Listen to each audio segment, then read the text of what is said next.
far in this tournament, and Garrett Arrington at the plate. What are the nerves like, you think, at this moment for these kids with so much on the line? Well, it didn't seem like they had any when we were over at the cages and seen them taking their batting practice and just hanging out. They're pretty loose.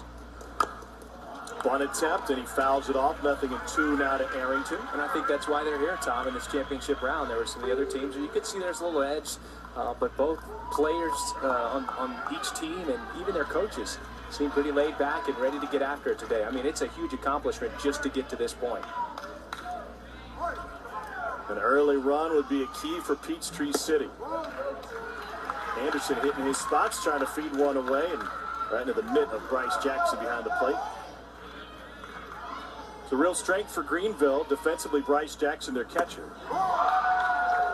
Especially at a level where sometimes it's a real weak link. It's not the case for the guys from North State Little League in Greenville, North Carolina. Yeah, the base runners can really take advantage if the catcher's not able to catch the ball and stop it back there. Arrington was waiting and waiting, finally pulled the trigger. We saw how Georgia yesterday took advantage of that area against Tennessee, able to take a couple of bases and score at least a run. 4 wild pitches in the first 2 innings from the squad from Goodlettsville, Tennessee. Poke to right. That one's going to get down and get all the way to the fence. Drake King will score. Georgia has an early lead, and Arrington thinking 3. It's an RBI triple for Garrett Arrington. Their manager and third base coach, Ryan Danbury, former college player, was drafted in the pros.